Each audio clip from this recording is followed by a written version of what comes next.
महाराज जी, मैंने सुना है कि हमें हर किसी के पैर नहीं छूने चाहिए, किंतु मैं ग्रस्त जीवन में हूँ तो मुझे अपने से बड़े सभी के पैर छूने होते हैं, लेकिन मैं पैर छूकर तुरंत हाथ धो लेती हूँ। तो क्या महाराज जी, मैंने जो पुण्य पैर छूकर कमाए उसे हाथ धोकर नष्ट कर दिया? ले ले ऐसे हाथ धो के लेने, हाथ तो धो ही लेना चाहिए। श्री जी की सेवा करनी, ठाकुर की सेवा करनी है तो चरण छूना तो एक सबकी मर्यादा है, और चरणों में भगवान का वास है, इसीलिए किसी के मस्तक नहीं छुए जाते, चरण छुए जाते, चाहे कोई भी हो।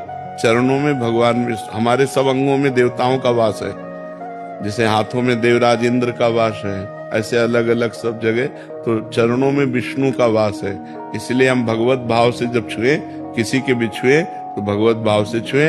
अब चूंकि सेवा में जाना है तो वो हाथ कहीं और न छू जाए, इसलिए हम धो लेते हैं, उसमें पुण्य नाश नहीं होते। हम ठाकुर सेवा, हम इसलिए नहीं धो रहे कि उनको छुआ, हम इसलिए धो रहे हैं कि हमें ठाकुर सेवा करनी है, हमें और सेवाएं करनी है, जिससे चरण छुए हुए हाथों से हम वो सेवा नहीं कर सकते।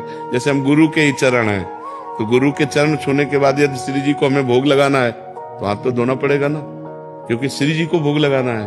और गुरु जी श्री जी में अंतर नहीं है, फिर भी उनके चरण छूने के बाद हमें हाथ धोने पड़ेंगे, क्योंकि श्री जी की सेवा में जाना है। और अगर गुरु जी देख ले तो डांट देंगे, पहले हाथ धो, ऐसे श्री जी की सेवा में क्यों जा रहा है। तो ये बात हम मन में सोचते हैं। हम अगर इस भाव से धोएं कि यार तो भले पुण्य नष्ट हो जाए, लेकिन हम तो श्री जी की सेवा के लिए धो रहे हैं, इसलिए कोई बात नहीं।